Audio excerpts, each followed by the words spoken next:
La Otra Mirada, un programa de conversación, análisis y reflexión sobre los principales acontecimientos de la actualidad nacional e internacional. Cada edición ofrece distintas perspectivas para comprender los hechos que marcan la agenda pública, con entrevistas, opiniones y un análisis serio y cercano. Porque entender el presente exige mirar más allá de los titulares, donde las ideas dialogan y la información se convierte en conocimiento. La Otra Mirada, con nuestros panelistas estables, Carolina Fernández, Janino Riquelme y Jorge Andrade. Bienvenidos.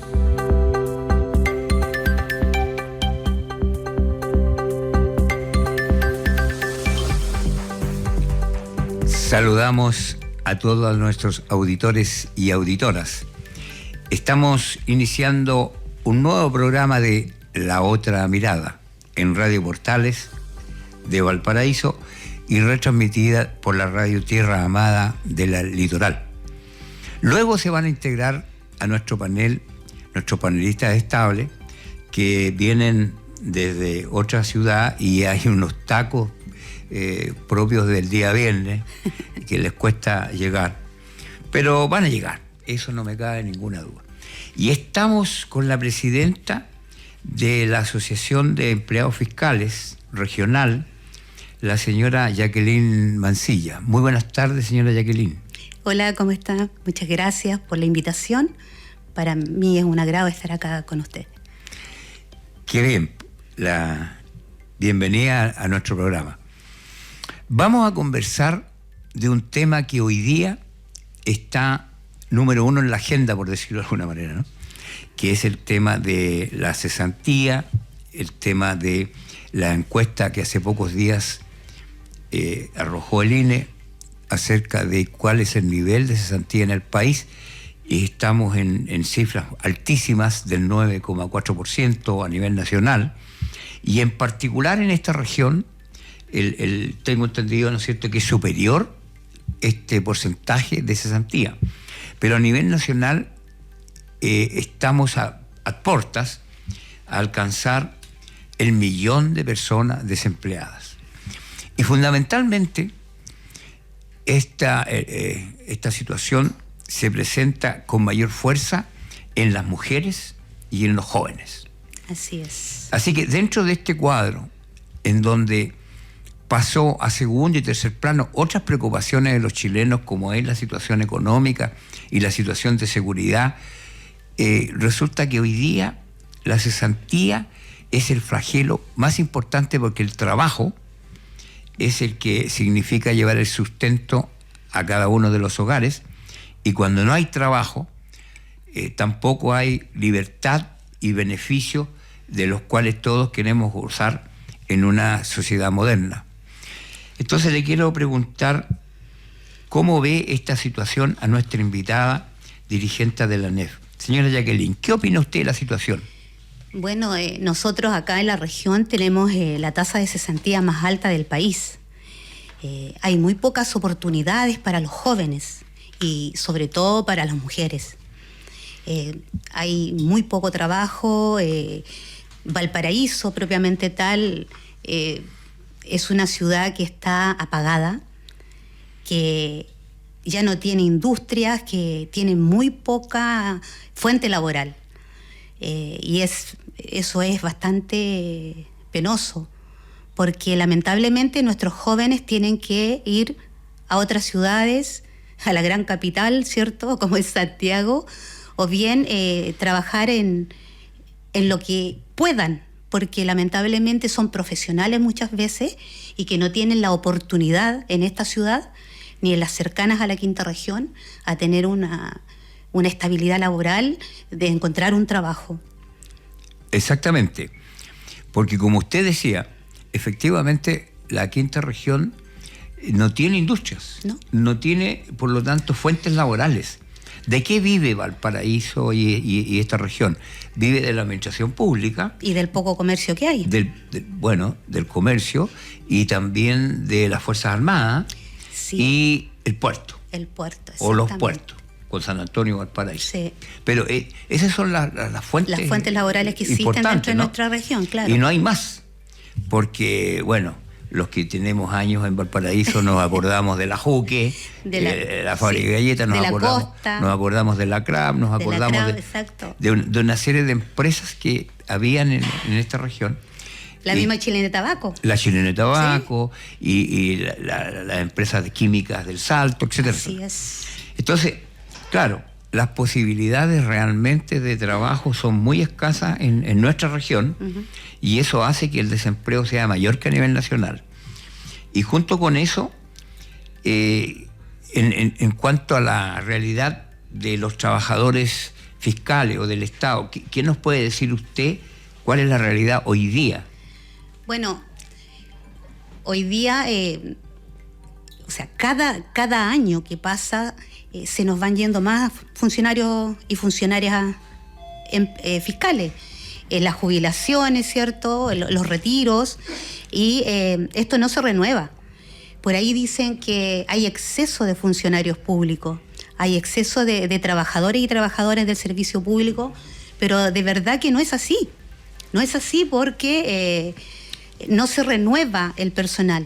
Y eso implica también que haya más cesantía y que no haya oportunidades, ¿cierto?, de las mujeres, de los jóvenes, ¿cierto?, que puedan participar o postular a los servicios públicos que existen acá en la zona. Correcto. Ahora, se integra nuestro panelista estable, Yanino Riquelme. Como dije, viene llegando de un taco tremendo, pero llegó a tiempo. Hola, buenas tardes. Hola. Estamos haciendo el programa La Otra Mirada con la señora Jacqueline Mancilla, que es la presidenta regional de la ANEF. Yanino.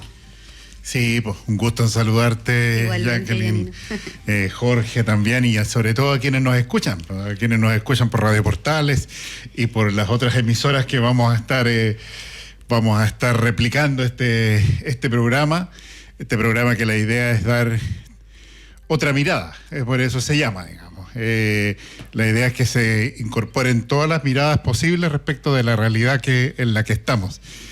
Y la realidad en la que estamos, me imagino que yo venía escuchando, estaban en eso, tiene que ver con, entre otras cosas, con el derecho al trabajo, y tiene que ver también cómo eso afecta en particular en el servicio público, que es muy relevante. Así es. Yo vengo saliendo, estuve 4 años en el servicio público, en labores de gobierno,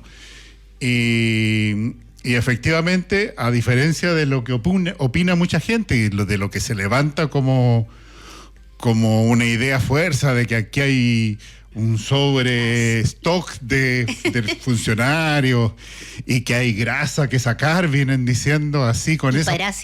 Parásitos, trataron de parásitos, de grasa. Yo lo que vi fue un Estado que todavía necesita mucho desarrollo y que es muy débil en muchos aspectos y que necesita mucha gente. Si tú te pones a mirar solo las entidades, por ejemplo, fiscalizadoras, son muy reducidas. Muy reducidas. Nosotros tenemos todo un desarrollo, por ejemplo, por decir algo, en el tema medioambiental, que es un tema que hemos estado conversando, y sin embargo, y cómo chocan muchos intereses, y cómo hay que cuidar un elemento tan relevante, y tú miras la Superintendencia de Medio Ambiente y así una infraestructura pequeñísima para todo lo que se necesita. O a mí me tocaba trabajar con los servicios de agua, por ejemplo, y la Dirección General de Agua, que es la que fiscaliza que los derechos de aprovechamiento del agua se respeten. Y ya sabemos en nuestra región cómo es la escasez, y ya sabemos en nuestra región cómo es el aprovechamiento y la usurpación de derechos de agua. Sobre todo en la zona interior, vemos que la Dirección General de Agua también era así una dirección muy pequeñita. Entonces yo creo que eso es bien relevante, y bueno, Jacqueline tiene clarísimo esa realidad. Ahí se puede ver el tema de la fiscalización. Aquí es muy pequeño el cuerpo, digamos, de fiscalizadores de varias entidades, el Servicio de Impuestos Internos, de la Inspección del Trabajo, ¿cierto? Incluso los municipales. Las municipalidades también tienen pocos inspectores, entonces la gente se dice por ahí, ¿para qué vamos a decir quién? Que hay exceso de funcionarios y funcionarias públicos. Pero eso no es así, no es efectivo. Si nosotros queremos darle una atención integral, una atención de calidad al usuario, tenemos que tener los medios suficientes y los recursos. Y el recurso humano es el que se necesita. Yo le estaba diciendo de que con este tema del incentivo al retiro, cada servicio se va mucha gente. Por ejemplo, en mi servicio donde yo trabajo, la Tesorería General de la República, acá en la Regional Valparaíso, tenemos a nivel país 70 funcionarios que se van con incentivo al retiro. Son 70 personas, 70 trabajadores y trabajadoras que ya no va a tener el servicio. ¿Y ustedes creen que los reponen? No, no es así. No se repone ese funcionario o funcionaria que se va. Entonces seguimos mermando, ¿cierto?, algunas tesorerías donde no reponen el personal.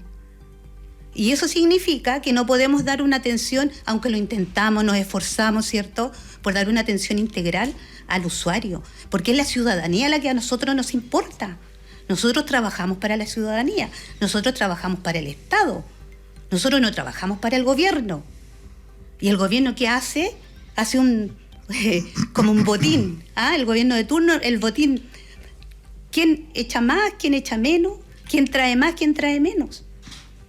Y eso no puede ser, porque los funcionarios y funcionarias públicos somos la columna vertebral del país, somos quienes conducen, ¿cierto? Son quienes le damos la vida al país.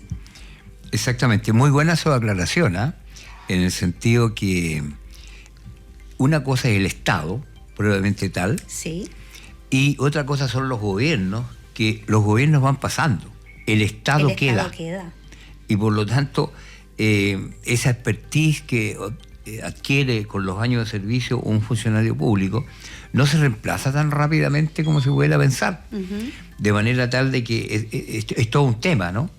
Y siempre la ciudadanía está reclamando de la atención de los servicios públicos. Así es. Y uno ve como ciudadano de que hay muchos servicios públicos que tratan de hacer su labor de la mejor forma posible.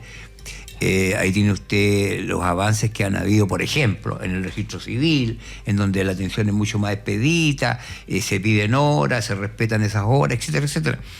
Yo creo que eso hay que reconocerlo. O sea, maltratar al funcionario público, a mi juicio, es una de las cuestiones más increíbles que existen en nuestro país, porque tratarlos de parásitos, tratarlos de grasa, etcétera, es humillarlo en el fondo, cuando son personas que han hecho del servicio público su trabajo con el que mantienen a su familia. Sí, el tema, o sea, anteriormente en otros gobiernos de derecha nos trataron de grasa del Estado, pero creo que ahora en este gobierno que recién asumió, pienso que se les pasó la mano.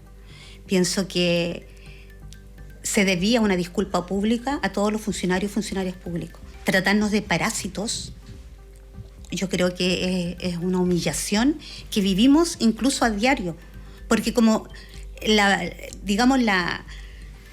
apelativo viene de arriba, ¿cierto? ¿Qué le queda al simple ciudadano que va y felizmente a nosotros en tesorería, a pesar de que somos quienes cobramos, ¿cierto? No somos una institución muy querida, sobre todo ahora por el CAE. Sí, ahora están muy de moda además. CAE, ¿cierto? No hemos tenido tantos problemas, pero hay otras instituciones que sí las han tenido, porque la ciudadanía se arroja bueno, si te trató de parásito, ¿qué me queda a mí? Claro. ¿Qué me queda a mí?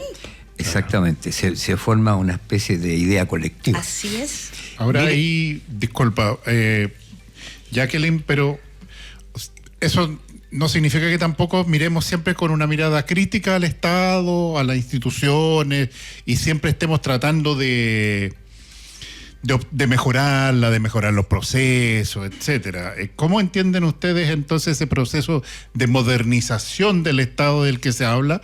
Que, claro, para algunos significa reducir el Estado, precarizarlo, atomizarlo. Pero eso no invalida el hecho de que de todas maneras como sociedad tenemos que seguir modernizando el Estado, ¿no? O sea, tenemos que ir a la vanguardia de lo que va sucediendo, pero modernizar el Estado no significa despedir gente. ¿Cómo lo ven? Significa, como tú decías, atomizar, jibarizar, ¿cierto?, el aparato estatal. Significa que den más recursos, que den más capacitación, ¿cierto?, que estén mejor preparados. En un tiempo se dijo que hay que profesionalizar, ¿cierto?, el Estado. Se ha hecho, porque están las oportunidades, las universidades han dado digamos, la posibilidad de que todas y todos puedan estudiar.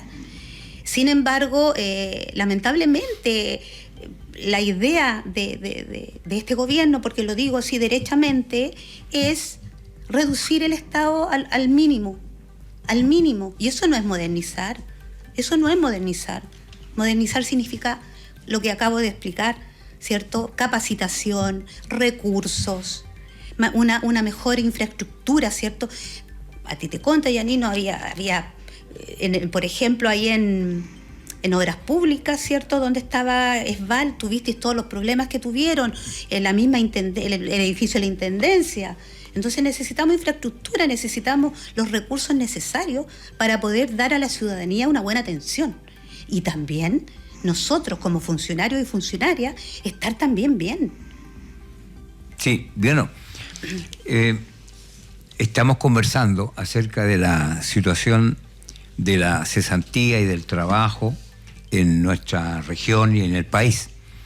Y a propósito de eso, el gobierno está planteando una serie de situaciones que dicen relación con la parte laboral. Está planteando, por ejemplo, ralentizar, no sé si esa es la palabra correcta, la ley de las 40 horas. Está planteando, hablan de 52, 55 horas semanales, una cosa así.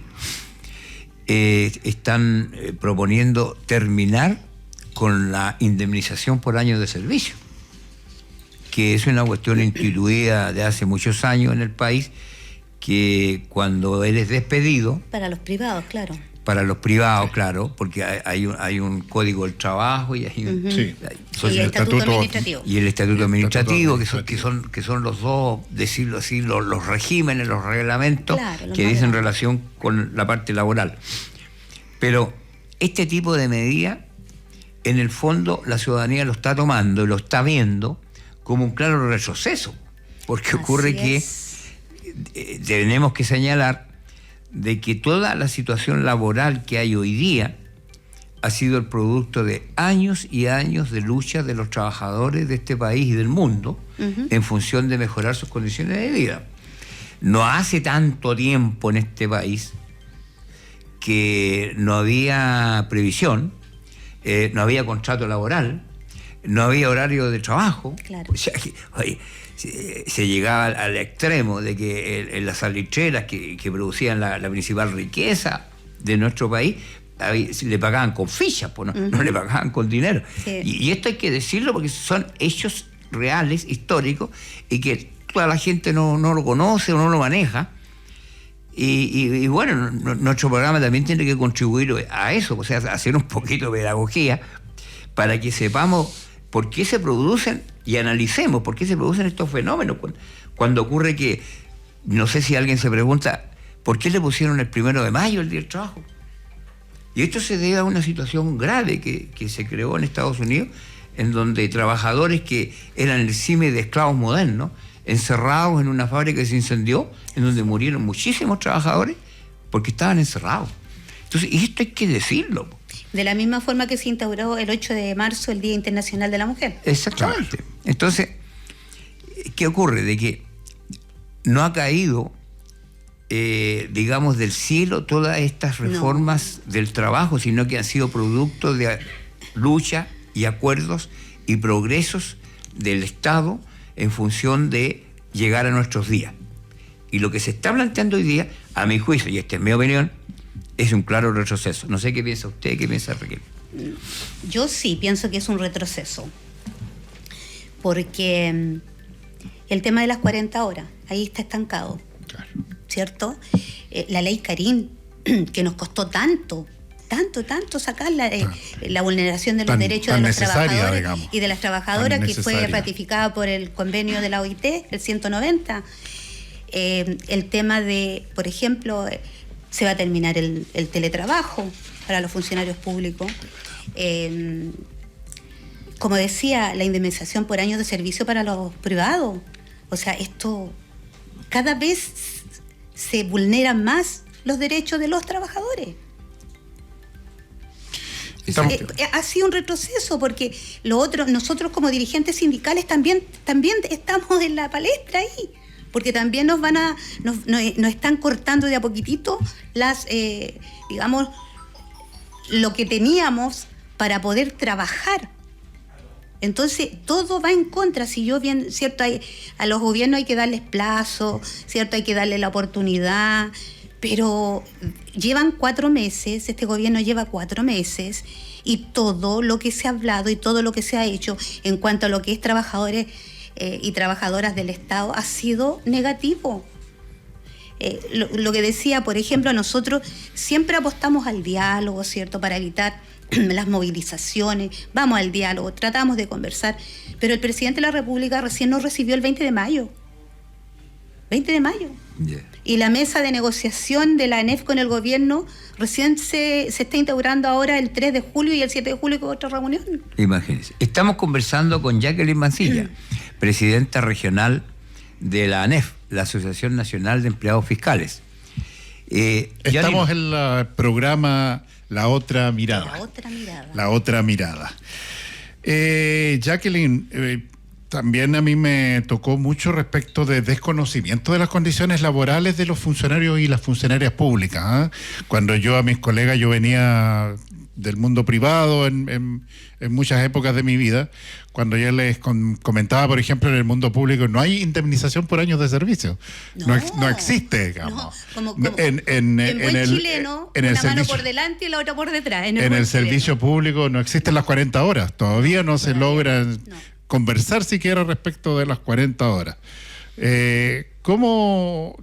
Y sin embargo hay una sensación en el ambiente de que los funcionarios y las funcionarias públicas tienen el trabajo asegurado, son personas que no las puedes sacar, que son inamovibles poco menos, y sin embargo hay condiciones que son más precarias que los que tienen los trabajadores del sector privado. Sí, ¿Cómo lo ves eso? La precarización que existe en el aparato estatal es terrible, porque el estatuto administrativo es bien claro.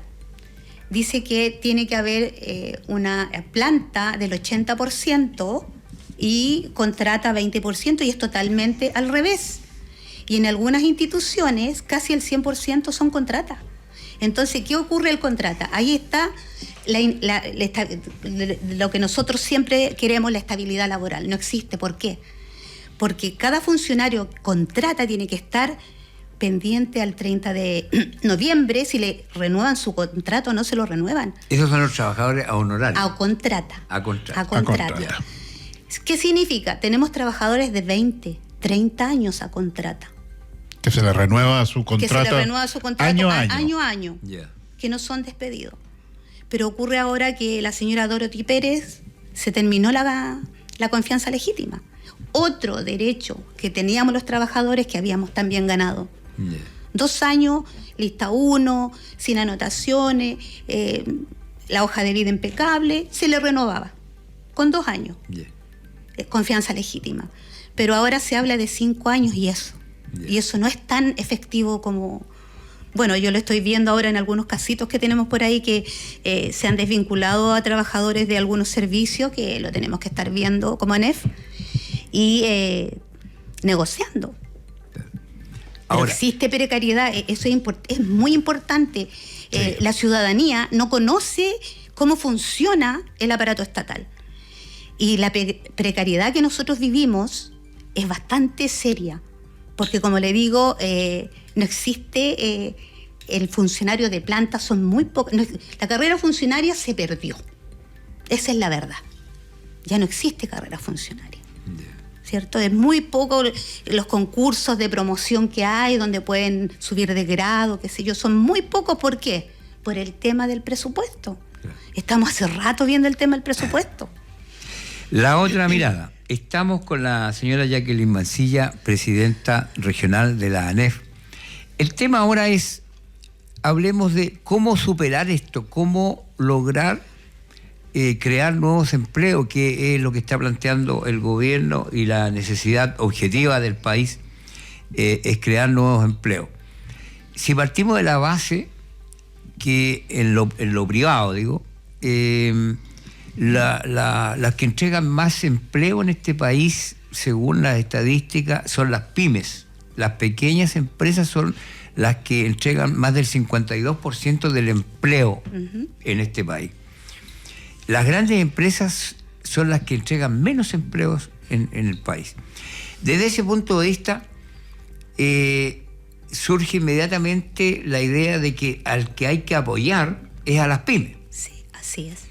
Pero uno como ciudadano de a pie se puede dar cuenta que la reforma tributaria que está planteando el gobierno en esta mega reforma está beneficiando solamente a las grandes empresas. Al 1%. Al 1% más rico del país. Porque se pretende rebajarles el impuesto que pagan de primera categoría del 27 al 22%. Al 23%, pero ese es el planteamiento original. Pero hoy día nos enteramos que ahora están planteando el 22%. Y un 1% es una cantidad impresionante de millones de dólares. Son billones de dólares, 3 billones de dólares. Entonces, ¿qué ocurre? No hay un planteamiento claro y concreto de apoyo, por ejemplo, a las pymes, que son las que entregan la mayor cantidad de empleo y por donde podría crecer el empleo para absorber ese millón de desempleados que hay en este minuto, según el INE. Sí, es muy... golpea mucho la situación, digamos, porque estamos entrando en un círculo vicioso, diría yo. Por un lado, estamos con un nivel de cesantía muy relevante, que ha ido al alza, efectivamente. Además, con una intención de ir reduciendo el Estado, por lo tanto, el Estado no va a ser quien va a ir generando puestos de trabajo, al revés. Ha ido eliminando puestos de trabajo y por lo tanto se van disminuyendo o va aumentando la cesantía. Y por otro lado vemos que las reformas, como bien decía Jorge, están apuntando a beneficiar a quienes más tienen en el país. Con la idea, con la esperanza, con la apuesta, que nadie la asegura, de que ese 1% más rico del país, esa rebaja la reinvierta en el país, además, no se la lleve afuera, la reinvierta en el país y además genera empleo. Cuando se le preguntó al ministro Quirós respecto del empleo versus la propuesta, dijo que en realidad no podía asegurarlo. Nadie puede asegurar, por supuesto, que una rebaja de tan enorme signifique mayores empleos en el país. Hay una apuesta en que en 10 años, en 15 años, en 20 años, probablemente esto implique mayor crecimiento, que todos estamos de acuerdo que efectivamente el país tiene que crecer, pero este pareciera no es el mejor camino para aquello. ¿Qué va a pasar con el delta que queda entre el 22 y el 27% que no se va a recibir? Esa sí es una pérdida real, pues eso sí es real. Sí. El empleo futuro no es real. No. Pudiera ser, pero es una apuesta. Pero nosotros que tenemos algunos años más, sabemos que esta teoría, que se parece mucho a la teoría del chorreo, de que en la medida que se llene el vaso y va a chorrear, entonces van a poder alcanzar beneficios las clases que están abajo. Esta teoría del chorreo ya la planteó un ministro de Hacienda de la época que se llamaba Hernán Vigi. Y dijo que en la medida de que ganaran tanta plata este 1% más rico, que son los verdaderos dueños del país, porque hay que decirlo, en esa medida íbamos a todos en su conjunto levantar nuestro estándar de vida. Pero esa teoría fracasó y el Estado tuvo que salvar, acordémonos de la crisis de los años 80, en donde los profesores se les negó la deuda histórica, y era dinero de ellos, ¿para qué? Para asumir la quiebra de los bancos.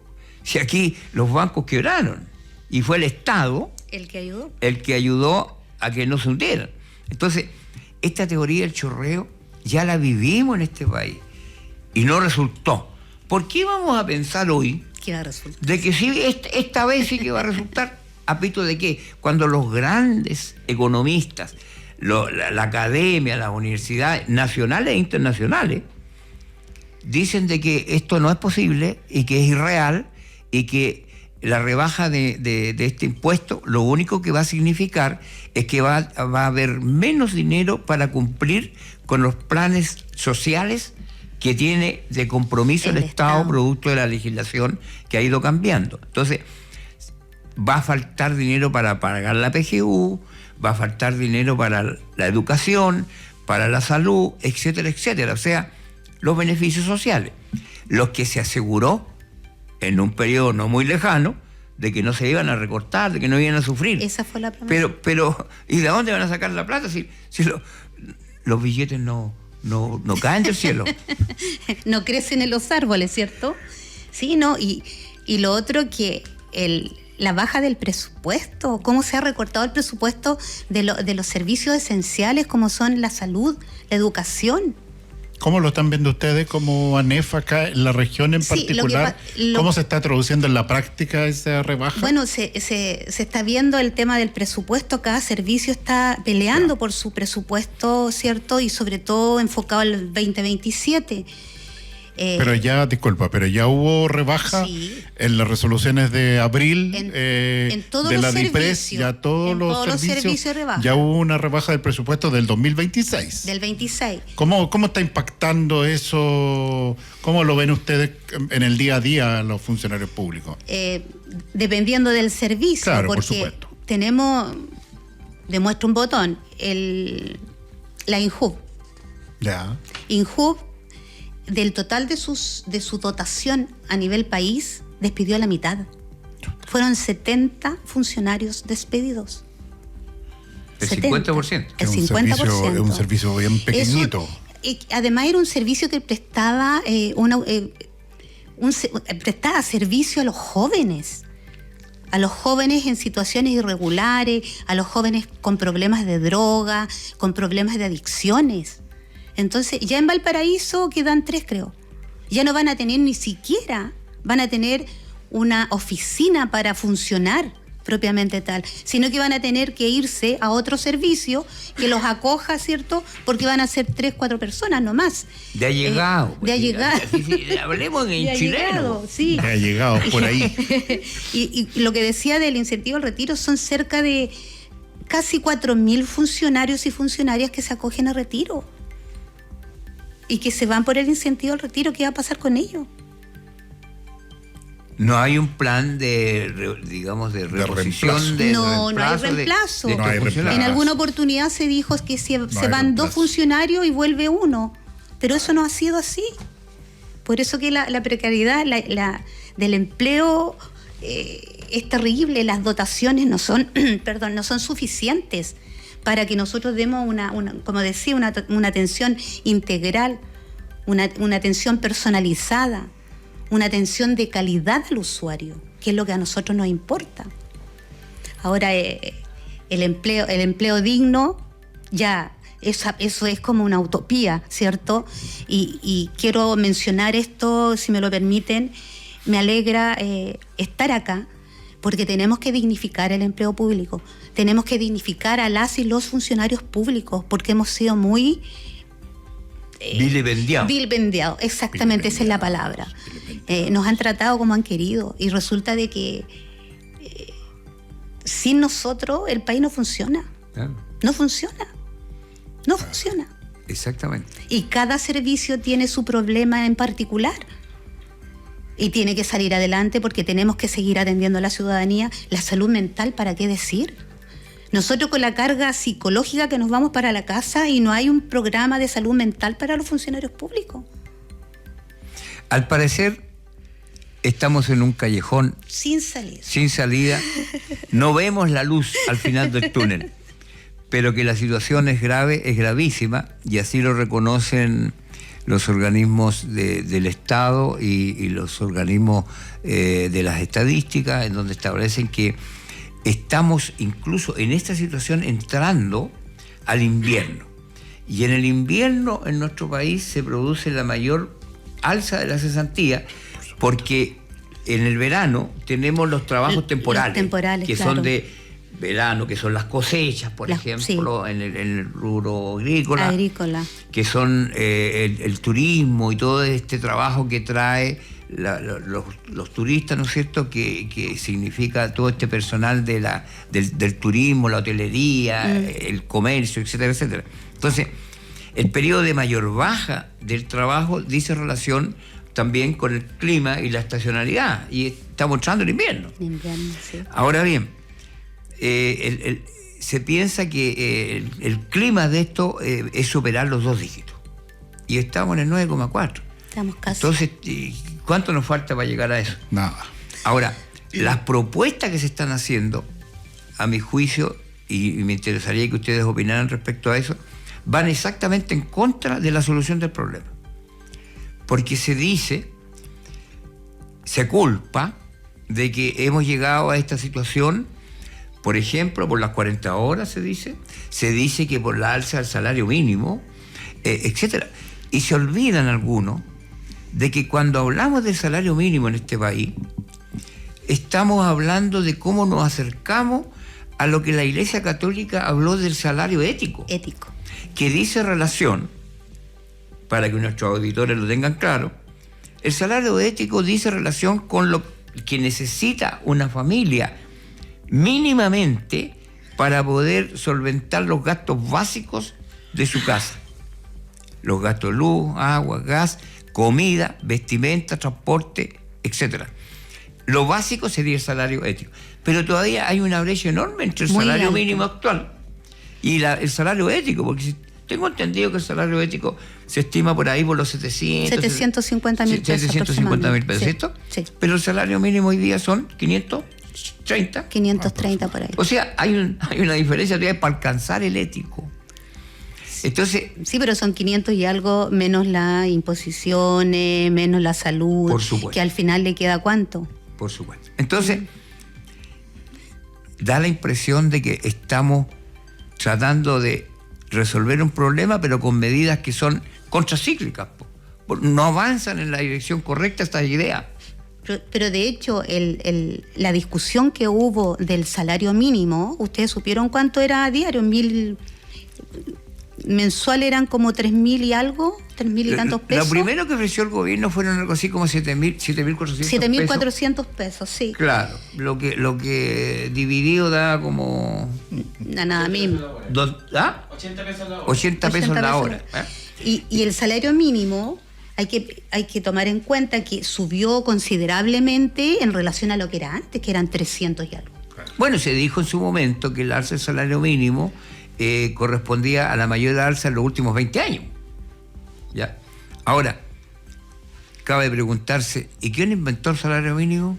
Porque, a ver, si alguien piensa que en todo el mundo no existe el salario mínimo, en buena parte del mundo, si aquí existe. Ahora, ¿quién determina el salario mínimo? Ese sería un tema, una pregunta a contestar. Porque si me dicen, mire, es que el salario mínimo representa el cubrir la canasta básica de alimentos, no lo hace. No lo hace. Y luego de eso, ¿por qué proponen ese tipo de reajuste cuando ocurre que no dice ni siquiera relación con la inflación? Y vamos a tocar el tema de la inflación porque está todo relacionado, ¿no? Sí, todo. Por supuesto. Nosotros hasta hace 4 o 5 meses atrás teníamos una inflación que alcanzó el 2,8 o 3% anual. Y en estos últimos 4 o 5 meses ya vamos en el 3,4%, y la proyección de la inflación para el fin de este año está en torno al 5 y 6%. 5 y 6%. Entonces, claro, afortunadamente las cifras no dan, po. Por un lado, afortunadamente la inflación o el IPC de este mes fue 0. Sí.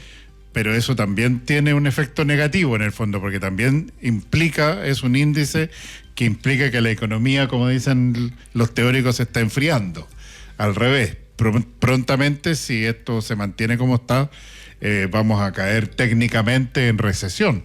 Entonces, claro, efectivamente todos los factores van sumando y por lo tanto todas las propuestas que se vayan aunando son importantes para poder generar, para salir de este estancamiento y para poder generar más empleo, por supuesto, pero empleos dignos, por supuesto, empleos con un salario digno, con condiciones y pareciera que las propuestas que se están tirando a la mesa son en el sentido contrario, porque estamos liberalizando la indemnización por años de servicio, estamos relativizando las 40 horas, etcétera, etcétera. Volvemos a lo que decía en un principio, don Jorge, ¿cierto? Estamos retrocediendo. Ese es el tema.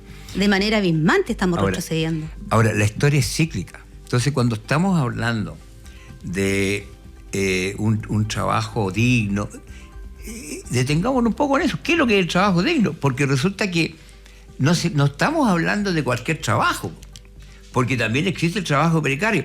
Y yo creo que los chilenos no nos podemos olvidar de que no hace muchos años existió el PEN y el POC. Y era trabajo, ¿no? ¿Se acuerdan? Era trabajo. Pero era un trabajo precario indigno, y que ni siquiera se acercaba al sueldo mínimo, acordémonos. No, eran... me acuerdo, 1.200 pesos mensuales por el PEM y 4.000 pesos por el POG. Claro. Porque yo trabajé por eso. Ya, por eso me acuerdo. Entonces, oye, nosotros hemos vivido estas cosas. Y, sí. La gente joven, qué sé yo, de la generación superior al 90, no tienen mayores conocimientos de esto, pero en Chile hubo esta política, no resultó, creó precariedad en el trabajo, y se tuvo que inventar el PEN y el POG. Y eso duró varios años. Muchos es que, años. Lamentablemente, la historia, los jóvenes de ahora no la conocen. No la conocen. Y no se la enseñan en la escuela tampoco. Tampoco. Historia de Chile, que sería muy importante que supieran para ver en qué piso están pisando ahora. Porque como usted decía, el tema del PEM y el POG, ¿cuándo van a imaginar los jóvenes de ahora que existía eso? Que quizás incluso sus propios papás trabajaron en eso. Exactamente. Pero hay una falta de educación cívica así atroz en este país. O sea, hablemos claro, no hay educación cívica, no hay educación en historia, ni en filosofía, etcétera, que son elementos que son muy necesarios para poder hacer un análisis como corresponde de cualquier situación. Estamos entrevistando a Jacqueline Mancilla, presidenta de la ANEF, en La Otra Mirada, un programa de conversación sobre temas de actualidad que hacemos junto a los panelistas estables y a nuestro invitado semanalmente distinto y sobre distintos temas. Quería volver un poco, Jacqueline, a la organización de los funcionarios y funcionarias públicos, la ANEF, que tiene una presencia nacional, ¿no? Sí. Más de 100.000 socios y socias. Más de 100.000 a nivel país. Sí. Muy relevante. Tú comentabas que estaban recién empezando a sentarse a conversar con el gobierno, digamos. La mesa sectorial. Un gobierno además que se ha caracterizado por, creo yo, más allá de los juicios de valor, digamos, pero se ha caracterizado por el poco diálogo en general, digamos. Bueno, su base política, por todo conocido, por supuesto, es el Partido Republicano. El Partido Republicano es un partido que ha sido oposición desde que nació, siempre ha sido oposición. Fue oposición al gobierno de Bachelet, fue oposición a los gobiernos de Piñera, fue oposición, por supuesto, dura y ruda al gobierno de Gabriel Boric. Por lo tanto, es un partido que además nunca ha sido parte de los procesos de negociación en este país. Cuando se negociaron las 40 horas, se opusieron, no estuvieron ahí. Cuando fue la reforma de pensiones tan relevante en el país, fueron los únicos que se oponían, etcétera, etcétera. Entonces, es un grupo, cada uno tiene derecho, por supuesto, a tener su pensamiento político. estamos en un país libre, que conquistamos la democracia y la libertad con mucha sangre y con mucho dolor después de la dictadura. Pero es un partido que es la base de este gobierno, que siempre ha sido oposición y que nunca ha hecho negociación, nunca ha hecho acuerdos, nunca ha hecho conversaciones con el mundo político en general, menos con el mundo social. Entonces, en ese contexto, ¿cómo está ese proceso? Me imagino que es un proceso que no es fácil, digamos. Es bastante difícil porque ellos han sido los que han criticado más duramente a los funcionarios y funcionarias públicas. De hecho, un republicano fue el que dijo que nosotros éramos parásitos. Claro. No todos hay que meterlos todos en el mismo saco, por porque supuesto. hay algunos que dialogan, ¿cierto? Lamentablemente, al ser de gobierno, porque ellos se creen, no sé, como dueños del Congreso, como son mayoría. Pero nosotros, a nivel nacional y a nivel regional y provincial, siempre apostamos al diálogo. O sea, tú estuviste en el gobierno anterior, ¿cierto? Y siempre hubo una puerta abierta en donde podíamos conversar, en donde podíamos negociar, y siempre fue así. Ahora nos costó un poco más, pero ya lo hemos logrado. Hablo a nivel regional. Hemos podido tener diálogo con el delegado presidencial, con el gobernador. Cuesta un poquito más con los jefes de servicio, a pesar de que no los han cambiado a todos. O sea, creo que han cambiado a uno solo, que es el de la Dirección del Trabajo. Pero tenemos llegada, por lo menos tenemos llegada acá en Valparaíso, tenemos una buena relación. Eso trato de que siempre sea así. Qué bueno. Insisto, nosotros antes de golpear la mesa hablamos, conversamos, tratamos de llegar a un consenso. Y si no, lamentablemente nosotros tenemos que defender a nuestros trabajadores y trabajadoras y tenemos que tomar otras acciones. No está lejos el tema de las movilizaciones, eso hay que decirlo, porque con los recortes presupuestarios que se han dado hasta ahora, y sobre todo en salud, que es lo esencial para la vida. Son, creo que 18 programas que lisa y llanamente los cortaron, no hay recursos para seguir. Entonces, la gente de salud estamos apoyándola y insisto, se está organizando la CUT con la NEF y van a haber movilizaciones. Lo más probable es que haya movilizaciones. Yanino hablaba de libertad. Nosotros, libertad hasta dónde, no sé, porque hay que ver solamente ayer o anteayer, ¿cierto? Estuvo la Confusán en Santiago y hubo una represión horrible de parte de Carabineros, en donde hubo 11 detenidos, 2 de acá de Valparaíso, de la zona, y lesionados. Porque ahora ni siquiera, o sea, no sé cuál es la orden que tienen, pero es terrible la represión de la fuerza policial. O sea, si antes teníamos problemas, ahora son más serios.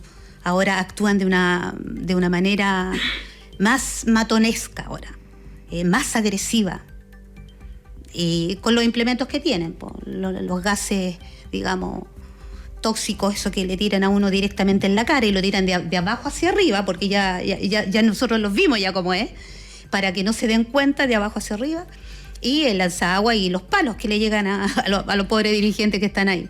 Así que se nos viene pesado, se nos viene duro de ahora en adelante, pero estamos ahí. Estamos pendientes, estamos ahí. Apenas tengamos que salir a la movilización, lo vamos a hacer, porque va a ser necesario.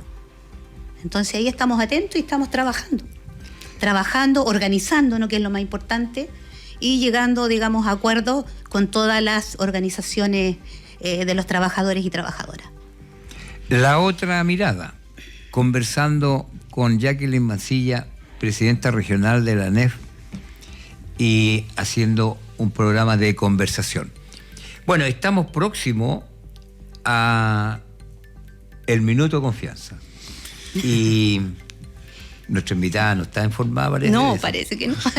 Pero tenemos al final un minuto de confianza en donde los panelistas y la entrevistada o entrevistado también puede hacer sobre un tema libre, ¿ya?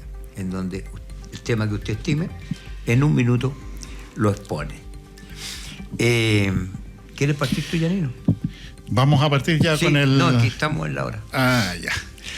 Hoy Claro, se ha pasado súper rápido. la idea es poder tener un minuto para plantear algún otro tema, para dar alguna noticia, para comentar algún tema de interés nacional, general, particular. En esta oportunidad yo quisiera comentarle a quienes nos escuchan que hemos estado en un proceso de formación de un centro de estudios en la región de Valparaíso, un centro de estudio que se llama Contenido Público. Contenido Público se llama un nuevo centro de estudio que estamos haciendo lanzamiento con un grupo transversal de ciudadanos y ciudadanas que tenemos una mirada crítica a propósito de lo que estamos viendo, conversando también acá, otra mirada, y que queremos opinar, influir, llevar el debate a la opinión pública. Y que sirva también para que las organizaciones, los dirigentes, las dirigentas que necesiten respaldarse en un grupo que pueda profundizar en algunos temas, que pueda apoyar, por ejemplo, a la misma ANEF, a la Central Unitaria, a la CUT, etcétera, podamos conversar y podamos definir, oye, aquí hay un tema en el que necesitamos mayor respaldo, necesitamos documentación, necesitamos investigar un poco más. La idea es que haya un centro, en este caso este centro de estudios Contenido Público, que pueda hacer ese trabajo. Y por lo tanto estamos ya lo constituimos, estamos en el proceso de la formación de la personalidad jurídica, de tal forma de que podamos hacer un aporte a la sociedad, un aporte a la vida cívica y a la vida pública en Valparaíso, en nuestra región. Bien, usted... Bueno, dentro de lo mismo, hacer un llamado a todas y todos los dirigentes que aprovechen su fuero, para eso lo tienen, los ampara la ley 19.296, cuando sean convocados que asistan, que no tengan miedo, porque lamentablemente hay miedo a que los despidan, así de simple. Hay miedo a quedar sin trabajo, lo que significa una familia que va por detrás. Entonces, hacer un llamado a que se organicen, a que asistan a las convocatorias que se realizan y que apoyen a las y los trabajadores. Y si me permiten, un aviso. Ayer estuvimos en San Antonio, en una asamblea y en el lanzamiento no el lanzamiento, sino que se dio el documental de Clotario Blest, nuestro padre del sindicalismo, ¿cierto? Y fue en el Museo de Historia Natural de San Antonio, que es un lujo. Así que los invito a todas y todos a ir a San Antonio, a Yoyeo, en donde está el museo. Es gratis, pueden ir delegaciones. De verdad, es un privilegio ir a ese museo que los va a dejar de verdad, los va a dejar con muy buena vibra y para que a todos les digan que vayan a conocerlo. Así que eso. Muy buen dato, muy buen dato. Muy buen dato. Bueno, mi minuto de confianza. Jorge. Vamos a ver. En un mundo en el que todos aspiramos a crecer en lo económico y en lo personal en paz, esta paz se ve cada día más alejada. Desde hace unos 3 o 4 años a nuestra parte, el mundo ha venido dando señales muy claras de que la guerra está avanzando demasiado. Tenemos la situación de Rusia con Ucrania, tenemos la situación de Israel con los palestinos, que han provocado uno de los genocidios más grandes después de la Segunda Guerra Mundial en el Medio Oriente. Está la guerra que se pensaba hasta hace 1 o 2 días atrás de que había un acuerdo por 60 días de paz y que íbamos a alcanzar un acuerdo entre Estados Unidos e Irán para terminar con ese flagelo. Y sin embargo, en las últimas 48 horas esto se derrumbó. Hay nuevos ataques por parte de Estados Unidos y respuestas lógicamente de Irán. Y por lo tanto, la situación que se veía como que podía haber una solución que significara la paz, se aleja cada día más. Y esto, aunque está muy lejos de un punto de vista geográfico nosotros, pero nos afecta, y nos afecta directamente.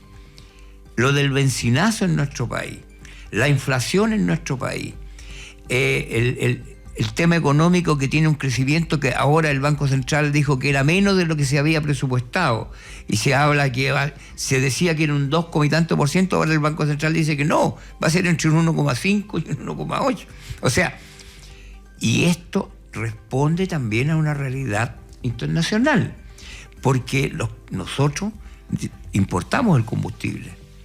Y por lo tanto, el alza de los combustibles implica un alza en toda la cadena de producción en el país, tanto de transporte como industrial, etcétera, etcétera. De manera tal de que no es ajena a la guerra, no es muy cercana y nos afecta directamente. Por lo tanto, mi preocupación es por la paz mundial. Felicidades y saludos a todos nuestros auditores. Esto fue La Otra Mirada, desde Radio Portales y retransmitido por Radio Tierra Amada del Litoral. Muchas gracias a todas y a todos. Muchas gracias por la invitación y espero que esto continúe y sigamos dándole a conocer a los radioescuchas de lo que es el empleo público.